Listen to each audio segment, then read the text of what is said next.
Olá pessoal, vamos aqui para mais um vídeo e você já sabe que os nossos vídeos são sempre no oferecimento do desafio de lermos a Bíblia evangélica toda, um capítulo a cada dia, sempre com o lembrete da recomendação bíblica de que o objetivo principal não é de apenas ficarmos na leitura, mas de chegarmos à meditação da palavra. E mais uma vez nós temos punição, estamos passando por uns dias aí muito agitados, muito corridos e não deu tempo de gravar. Mas isso não quer dizer que nós passamos esses dias sem ler a palavra, apenas não gravamos, ok? Então vamos colocar em dia hoje, começando com Eclesiastes 3, que diz assim: tempo para tudo. Tudo tem o seu tempo determinado e há tempo para todo o propósito debaixo do céu. Há tempo de nascer e tempo de morrer, tempo de plantar e tempo de arrancar o que se plantou, tempo de matar e tempo de curar, tempo de derribar e tempo de edificar, tempo de chorar e tempo de rir, tempo de prantear e tempo de saltar de alegria, tempo de espalhar pedras e tempo de ajuntar pedras, tempo de abraçar e tempo de afastar-se de abraçar, tempo de buscar e tempo de perder, tempo de guardar e tempo de deitar fora, tempo de rasgar e tempo de coser, tempo de estar calado e tempo de falar, tempo de amar e tempo de aborrecer, tempo de guerra e tempo de paz. O homem não conhece o seu tempo determinado. Que proveito tem o trabalhador naquilo com que se afadiga? Viu o trabalho que Deus impôs aos filhos dos homens para com ele os afligir. Tudo fez Deus formoso no seu devido tempo. Também pôs a eternidade no coração do homem, sem que este possa descobrir as obras que Deus fez desde o princípio até ao fim. Sei que nada há melhor para o homem do que regozijar-se e levar vida regalada, e também que é dom de Deus que possa o homem comer, beber e desfrutar o bem de todo o seu trabalho. Sei que tudo quanto Deus faz durará eternamente. Nada se lhe pode acrescentar e nada lhe tirar. E isto faz Deus para que os homens temam diante dele.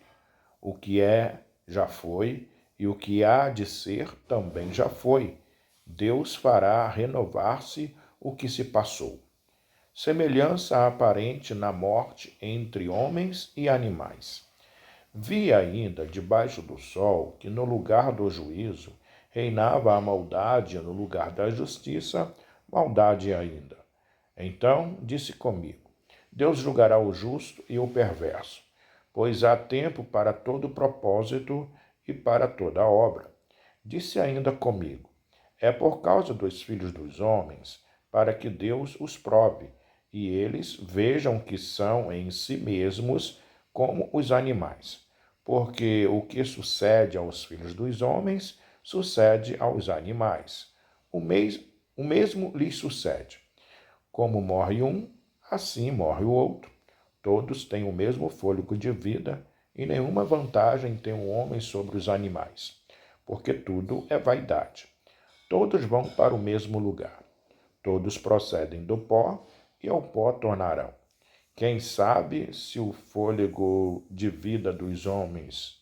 Aliás, quem sabe se o fôlego de vida dos filhos dos homens se dirige para cima e os animais para baixo, para a terra? Pelo que vi, não há coisa melhor do que alegrar-se o homem nas suas obras, porque essa é a sua recompensa. Quem o fará voltar para ver o que será depois dele?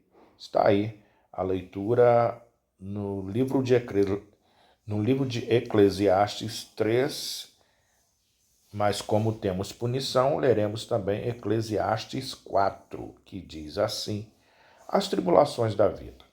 Vi ainda todas as opressões que se fazem debaixo do sol. Vi as lágrimas dos que foram oprimidos, sem que ninguém os consolasse. Vi a violência na mão dos opressores, sem que ninguém consolasse os oprimidos. Pelo que tenho por mais feliz os que já morreram, mais do que os que ainda vivem. Porém, mais que uns e outros, tenho por feliz aquele que ainda não nasceu e não viu as más obras que se fazem debaixo do sol. Então, vi que todo trabalho e toda destreza em obras provém da inveja do homem contra o seu próximo. Também isto é vaidade e correr atrás do vento. O tolo cruza os braços e come a própria carne, dizendo: melhor é um punhado de descanso do que ambas as mãos cheias de trabalho e correr atrás do vento. Então, considerei outra vaidade debaixo do sol. Isto é, um homem sem ninguém não tem filho nem irmão. Contudo, não cessa de trabalhar, e seus olhos não se fartam de riquezas.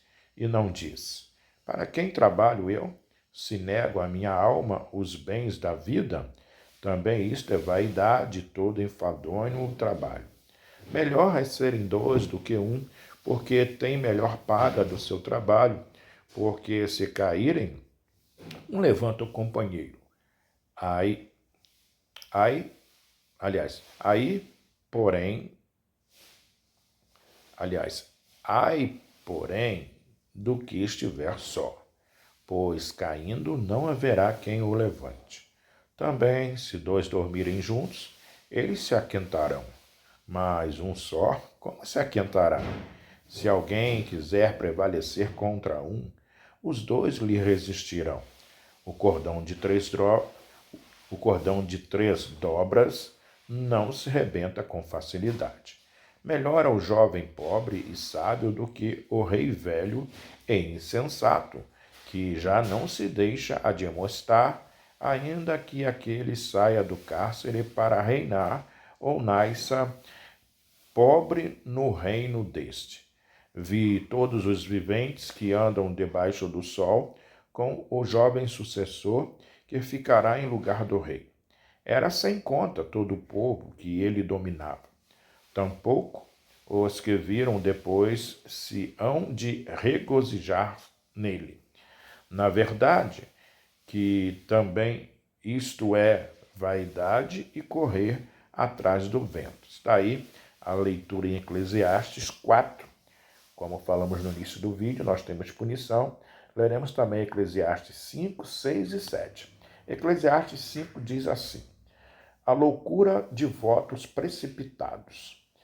Guarda o pé quando entrares na casa de Deus. Chegar-se para ouvir é melhor do que oferecer sacrifício de tolos, pois não sabem que fazem mal. Não te precipites com a tua boca, nem o teu coração se apresse a pronunciar palavra alguma diante de Deus, porque Deus está nos céus e tu na terra. Portanto, sejam poucas as tuas palavras, porque dos muitos trabalhos vêm os sonhos, e do muito falar, palavras nécias. Quando a Deus fizeres algum voto, não tardes em cumpri-lo, porque não se agrada de tolos. Cumpre o voto que fazes. Melhor é o que não votes do que votes e não cumpras. Não consintas que a tua boca te faça culpado, nem digas diante do mensageiro de Deus que foi inadvertência. Por que razão se iraria Deus por causa da tua palavra, a ponto de destruir as obras das tuas mãos? Porque, como na multidão dos sonhos a vaidade, assim também nas muitas palavras. Tu, porém, teme a Deus. A vaidade das riquezas. Se vires em alguma província a opressão de pobres e o roubo em lugar do direito e da justiça, não te maravilhes de semelhante caso, porque o que está lá, porque o que está alto tem acima de si outro mais alto que o explora, e sobre estes há ainda outros mais elevados que também exploram. O proveito da terra é para todos. Até o rei se serve do campo. Quem ama o dinheiro jamais dele se farta, e quem ama a abundância nunca se farta da renda. Também isto é vaidade. Onde os bens se multiplicam, também se multiplicam os que deles comem. Que mais proveito, pois, têm os seus donos do que os veres com os seus olhos? Doce é o sono do trabalhador, quer coma pouco, quer coma muito, mas a fartura do rico não o deixa dormir. Grave mal vi debaixo do sol as riquezas que seus donos guardam para o próprio dano. E se tais riquezas se perdem por causa da má aventura, ao filho que gerou nada lhe fica na mão. Como saiu do ventre de sua mãe, assim nu voltará, indo-se como veio, e do seu trabalho nada poderá levar consigo.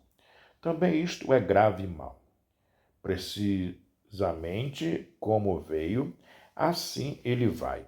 E que proveito lhe vem de haver trabalhado para o vento? Nas trevas, comeu em todos os seus dias, com muito enfado, com enfermidade e indignação. Eis o que eu vi. Boa e bela coisa é comer e beber e gozar, cada um do bem de todo o seu trabalho, com que se afadigou debaixo do sol, durante os poucos dias da vida que Deus lhe deu. Porque esta é a sua porção. Quanto ao homem a quem Deus conferiu riquezas e bens e lhe deu poder para deles comer e receber a sua porção e gozar do seu trabalho, isto é dom de Deus, porque não se lembrará muito dos dias da sua vida, porquanto Deus lhe enche o coração de alegria. Está aí a leitura em Eclesiastes 5, continuando a nossa punição. Leremos também Eclesiastes 6, que diz assim: há um mal que vi debaixo do sol e que pesa sobre os homens. O homem a quem Deus conferiu riquezas, bens e honra, e nada lhe falta de tudo quanto a sua alma deseja, mas Deus não lhe concede que disso coma. Antes, o estranho o come. Também isto é vaidade e grave aflição.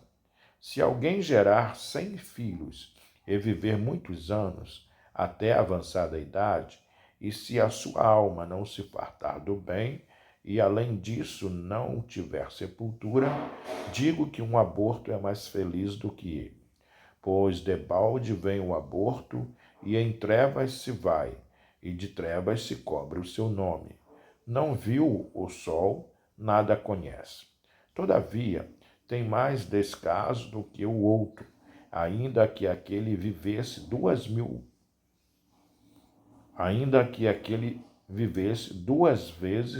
anos, mas não gozasse o bem.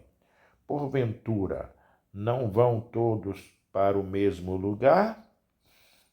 Todo o trabalho do homem é para a sua boca, e, contudo, nunca se satisfaz o seu apetite. Pois que vantagem tem o sábio sobre o tolo? Ou o pobre que sabe andar perante os vivos? Melhor é a vista dos olhos do que o andar ocioso da cobiça. Também isto é vaidade e correr atrás do vento. A tudo quanto há de vir já se lhe deu o nome, e sabe-se o que é homem, e que não pode contender com quem é mais forte do que ele. É certo que há muitas coisas que só aumentam a vaidade, mas que Aproveita isto ao homem, pois quem sabe o que é bom para o homem durante os poucos dias da sua vida de vaidade, os quais gasta como sombra? Quem pode declarar ao homem o que será depois dele debaixo do sol? Está aí a leitura em Eclesiastes 6, e para fecharmos a nossa punição, leremos também Eclesiastes capítulo de número 7, que diz assim: comparadas a sabedoria e a loucura. Melhor é a boa fama do que o unguento precioso, e o dia da morte melhor do que o dia do nascimento. Melhor é ir à casa onde há luto do que ir para a casa onde há banquete, pois naquela se vê o fim de todos os homens, e os vivos que tomem em consideração. Melhor é a mágoa do que o riso, porque com a tristeza do rosto se faz melhor o coração. O coração dos sábios está na casa do luto, mas os dos insensatos na casa da alegria. Melhor é ouvir a repreensão do sábio do que ouvir a canção do insensato, pois qual o crepitar dos espinhos debaixo de uma panela, tal é a risada do insensato. Também isto é vaidade. Verdadeiramente, a opressão faz endoidecer até o sábio, e o suborno corrompe o coração. Melhor é o fim das coisas do que o seu princípio. Melhor é o paciente do que o arrogante. Não te apresses em irar-te, porque a ira se abriga no íntimo dos insensatos. Jamais digas: por que foram os dias passados melhores do que estes? Pois não é sábio perguntar assim. Boa é a sabedoria, havendo herança e de proveito para os que veem o sol. A sabedoria protege como protege o dinheiro, mas o proveito da sabedoria é que ela dá vida ao seu possuidor. Atenta para as obras de Deus, pois quem poderá endireitar o que ele torceu? No dia da prosperidade, goza do bem, mas no dia da adversidade, considerem que Deus fez tanto este como aquele, para que o homem nada descubra do que há de vir depois. A moderação em tudo é boa. Tudo isto vi nos dias da minha vaidade. Há justo que parece na sua justiça, e há perverso que prolonga os seus dias na sua perversidade. Não sejas demasiadamente justo, nem exageradamente sábio, porque te destruirias a ti mesmo. Não sejas demasiadamente perverso, nem sejas louco, porque morrerias fora do teu tempo. Bom é que retenhas isto e também aquilo, não retires a mão, pois quem teme a Deus, de tudo isto sai ileso. A sabedoria fortalece ao sábio, mais do que 10 poderosos que haja na cidade. Não há homem justo sobre a terra que faça o bem e que não peque. Não apliques o coração a todas as palavras que se dizem, para que não venhas a ouvir o teu servo a amaldiçoar-te. Pois tu sabes que muitas vezes tu mesmo tens amaldiçoado a outros. A avaliação da mulher enganosa. Tudo isto experimentei pela sabedoria. E disse: tornar-me-ei sábio, mas a sabedoria está longe de mim. O que está longe e muito profundo, quem o achará? Apliquei-me a conhecer e a investigar e a buscar a sabedoria e meu juízo de tudo, e a conhecer que a perversidade é insensatez, e a insensatez, loucura. Achei coisa mais amarga do que a morte, a mulher cujo coração são redes e laços e cujas mãos são grilhões. Quem for bom diante de Deus fugirá dela, mas o pecador virá a ser seu prisioneiro. Eis o que achei, diz o pregador, conferindo uma coisa com outra, para a respeito delas formar o meu juízo. Juízo que ainda procuro e não o achei. Entre 1000 homens achei um como esperava, mas entre tantas mulheres não achei nem sequer uma.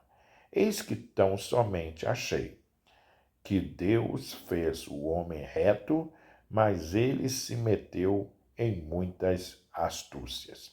Está aí a leitura no livro de Eclesiastes, capítulo número 7, fechando a punição do desafio de lermos a Bíblia evangélica toda, um capítulo a cada dia. Até o próximo vídeo. Tchau, tchau.